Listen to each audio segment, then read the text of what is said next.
আসসালামু আলাইকুম রহমতুল্লাহ। প্রিয় ভিউয়ার্স, প্রিয় ইমানদার মুসলমান ভাই বোনেরা, আশা করি সবাই ভালো আছেন। আলহামদুলিল্লাহ আমিও ভালো আছি। আজকে আপনাদের সাথে শেয়ার করছি 121 নম্বর ভিডিও। এই ভিডিওতে একটি মাত্র হাদিস আপনাদেরকে পড়ে শোনাচ্ছি, তালিম করে শোনাচ্ছি আমি আমলের নিয়তে, আপনারা শুনবেন আমলের নিয়তে।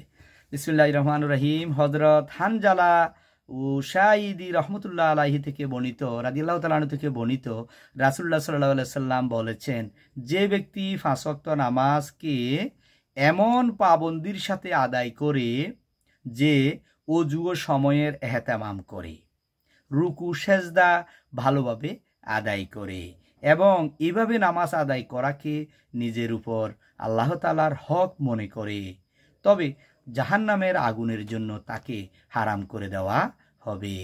সুবহানাল্লাহ। খুবই গুরুত্বপূর্ণ একটি হাদিস। এই হাদিসটি এসেছে মুসনাদে আহমদ 4/267 নাম্বার হাদিস নাম্বার মুসনাদে আহমদে এই হাদিসটি বর্ণনা করা হয়েছে। বলতেছে 5 ওয়াক্ত নামাজ এমনভাবে আদায় করবে, এমনভাবে পাবন্দি করবে, এমনভাবে অজু করবে সময় এবং এহতেমামের সহিত, খুবই গুরুত্ব সহকারে, খুবই ধীরস্থিরভাবে, খুবই আস্তে আস্তে করে এইভাবে করে অজু করবে এবং রুকু সেজদা করবে।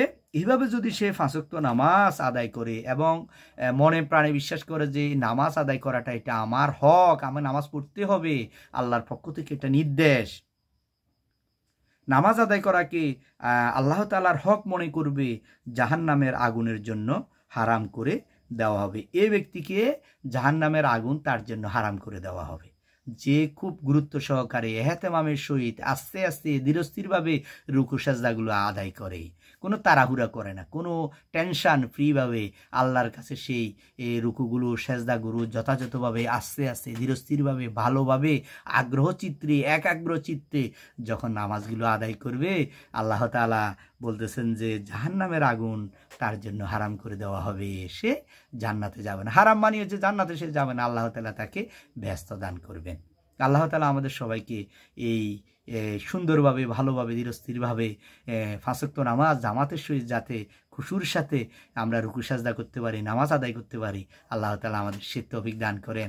আমিন। আসসালামু আলাইকুম ওয়া রাহমাতুল্লাহ।